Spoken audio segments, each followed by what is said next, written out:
Dia faly miarahaba antsika indray ry havana amin'ity fandaharana avia itokana ity.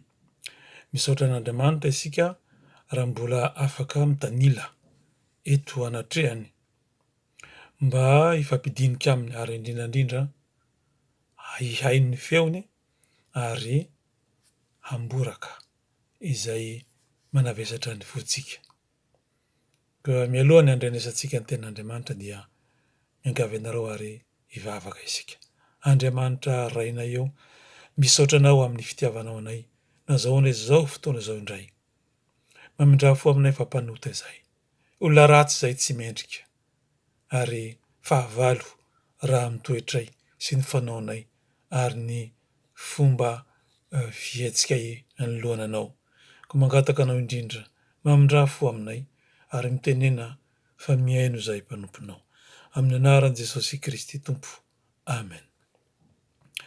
Ny teny andraisantsika fampaherezana amin'ity avia itokana ity ry havana dia hitantsika ao amin'ny testamenta taloha dia ny boky ny Samuela faharoa. Boky ny Samuela faharoa toko fahasivy ka manomboka amin'ny andininy fahaenina hatramin'ny fahafito ihany. Toy izao ny vakin'izany teny zany amin'ny anaran'i Jesosy Tompontsika. Ary noho ny tonga teo Davida, azafady ary noho ny tonga teo amin'ny Davida Mefiboseta zanaky Jonatana, zanaky Saoly, dia nankohoka sy nitsaoka azy izy. Ary hoy Davida, Mefiboseta, dia hoy izy, inty ny mpanomponao. Ary hoy Davida taminy, aza matahotra, fa hasiako soa tokoa ianao noho ny amin'ny Jonatana rainao, ary ampodiko ho anao ny tany rehetra izay any Saoly rainao, ary ianao hihinana amin'ny latabatro mandrakariva. Amen.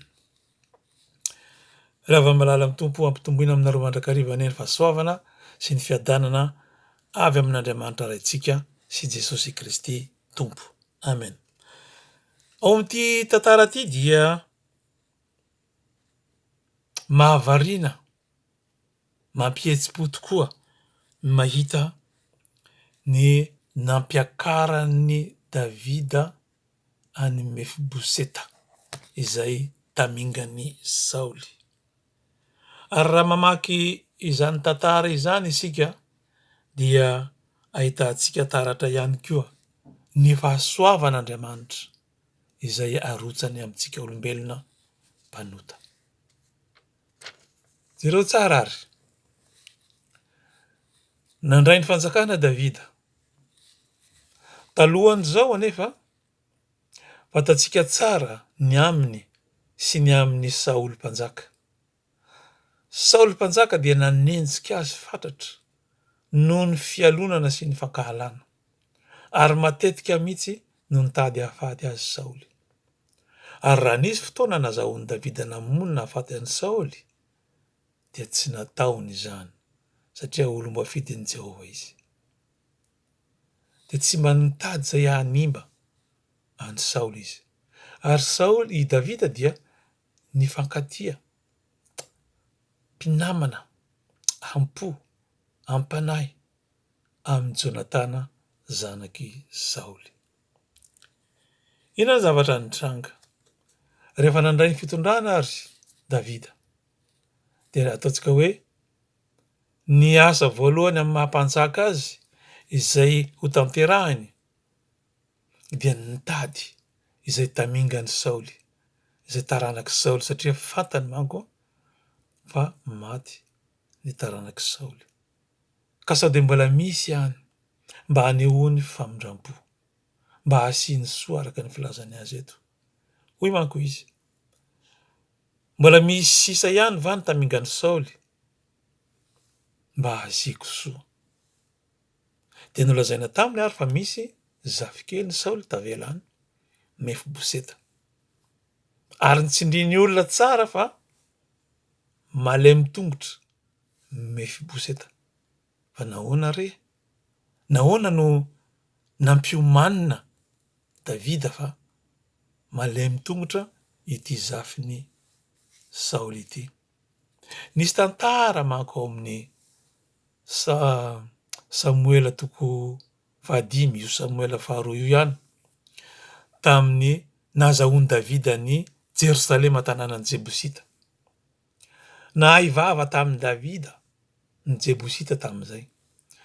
Davida ianao tsy ho tafiditra eto mihitsy ianao, fa na ny jamba sy ny mandringa aza de ampy ahasakana anao, tsy hidiranao eto, tsy ho tafiditra eto mihitsy ianao. Zany de ilazana hoe amin'navinavina, am'pirariana fa mafy ny tanàna tsy ho azon'ny Davida mihitsy. Ka na dia ny jamba eto amin'ny tanànanay ara mahasakana anao. Ary de tena nakarary ny fon'ny Davida zany ary tsy tiany Davida ny jamba sy ny mandringa. Ary dia nampamonoany Davida ary efa azo io tanàna io, midira ary ambany ary amin'ny lalan-drano ary nareo, de azo tokoa ary le tanàna, ary dia tsy nanana indra fo ireo mandringa ireo. Tsy noho ny aratsiany Davida, aratsiany na ny habibiany fa mba ho hitany reto fahavalo reto fa manana an'Andriamanitra mitarika azy izy, ary tsy marina ny teny fanesoesoana sy ny araba hoe na de ny jamba sy ny mandringa ara de ampy ahasakana anao. Io no natao fomba fiteny tamin'izay, ny jamba sy ny mandringa tsy honina ao, tsy hiditra ao, satria nanjary fomba fiteny le izy, de tsy tokony hiditra ao an-trano Davida zany ny mandringa. Ka nitenen'olona mialoha hoe ianao mitady hanisy soa ny zanaky tamingan'ny Saoly kanefa misy ao fa malemy tongotra, tsy ho hainao nampiditra an'izany, efa nisy teny nataonao ary efa nisy fomba hitanao fa tsy tianao akory reo. Kanefa Davida tsy nihemotra tamin'izay rehetra efa noheverin'ny fony, nalainy Mefiboseta. Ade rehentsika teo ny teny nataony taminy hoe asiako soa ianao, hipetraka ato ianao, ary maro ny teny nampanantenainy Davida azy. Zany tantara zany ry havana dia mampiseho antsika koa ny famindrapon'Andriamanitra sy ny fahasoavana. Tsy misy zavatra tokony hitiavan'ny Davida ny Mefiboseta, fa sady taranaky Saoly izy no mbola ilay mandringa nananan'ny Davida fahatsiarovana ratsy tamin'ny nazahoana ny Jerosalema. Ka tsy misy tokony antenainy Mefiboseta mihitsy avy amin'ny Davida, isika olombelona koa. Sady taranaka mpanota, nitoritorona tamin'ny ota, no mbola mpanota ihany koa mpiodina amin'Andriamanitra. Jerentsika angeny amin'ny Romana toko 2:17, isika olombelona tapatapany ihany vakiko, mpibitsibitsika, mpanendrikendrika halan'Andriamanitra, mpampahory, mpiavonavina, mpandoka tena, mpamoron-tsain-dratsy, tsy manora isy reny, tsy manam-pahalalana, tsy mitana fanekena, mpivadibadika zany, tsy manam-pitiavana. Isika olombelona hatrany io tsy miatra, olona tsy mahalala tsara ny fitsipika nomen'Andriamanitra, fa izay manao zany zavatra zany no miendrika ho faty, nefa sady tsy manao izany ihany izy fa mankasitraka ny manao koa. Io zany sombitsombiny anoritan'Andriamanitra ny toetsika olombelona. Ka noho izany dia tsy mahate ho tia eo anatrehan'Andriamanitra isika. Kanefa manoloana zany toetry ny olombelona tsirairay zany dia avy Andriamanitra maneho ny fitiavana. Mbola fahavalo isika, mbola mpanota isika, tsy mbola nieritreritra zay hiaraka amin'Andriamanitra zany isika, no efa nataony vonona ho antsika ny famonjena. Jesosy Kristy, zanak'Andriamanitra, lay tokana, ilay maminy indrindra, ilay manoa azy, ilay manatanteraka ny sitrapony, io no nafoiny ho faty ho an'ny olombelona mpanota. Tian'Andriamanitra manko isika, tian'Andriamanitra ny olombelona ho voavonjy. Anio ary ry havana, aoka ho tsapa atsika amin'ny mpanetretena tanteraka fa tsy mendrika ny famonjena isika, ary tsy avy amintsika izany, fa raha isika rery ihany malemy tongotra nge i Mefiboseta e, any mpanjaka daholo nge ny fananana sisa navelan'ny Saoly teo e, ary Saoly dia ratsy teo anatrehan'i Davida noho ny haratsian'ny Saoly. Ka noho izany dia tsy mba mahateo teo amin'ny Davida Mefiboseta. Toraka izany koa isika, nefa ho didin'Andriamanitra famindrapo. nataony zanaka satria zay rehetra nandray azy ho izy de nomeny hery ho tonga zanak'Andriamanitra de zay mandray sy mino an' Jesosy. Hoanao am'ty maraina ty de hery lehibe ny fahalalana fa tsy avy amiko, tsy avy aminao, no itiavan'Andriamanitra anao, tsy avy amin'ny azakazaka, tsy avy amin'ny ezaka ataony tsirairay, fa Andriamanitra mamindra fo, tapa-kevitra Andriamanitra amin'ny fotoana izay efa voasoriny raha teo, voapetrany mialoha hamonjy anao, ho tianao, hiaro anao, ho didin'ny famindrapo anao. Ary anjelo natobiny manodidina anao, hitantana anao reo, ka na de hisy arivo ianjera aokavisa kavananao izy, dia tsy hisy loza anakaiky ny lainao, ary tsy misy maharombaka amin'ny tanako hoy Jesosy. Mifalia am'zany ten'Andriamanitra zany, ianao zay efa natsoin'Andriamanitra, zay efa nitiaviny. Fa izao, rehefa mandray an'Andriamanitra kosa ary ianao, manahoana ny famindranao? Isika mantsy nofidin' Jesosy mba handeha hamokatra ary mba haretany vokatra. Misy vokatra ve ao aminao?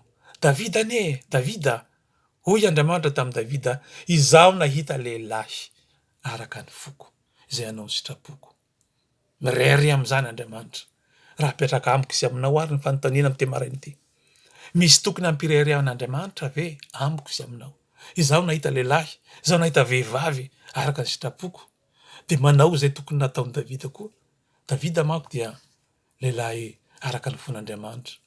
Davida namindra fo, namela heloka, nahay nibebaka, ary naneho asa tsara teo amin'ny fiainany, ary na de naditra reo zanan'ireo de tsy manana meloka an'ireo Davida fa nandefitra mandrakariva, ary saika nazahoan'i Davida tsy ny mandrakariva izany.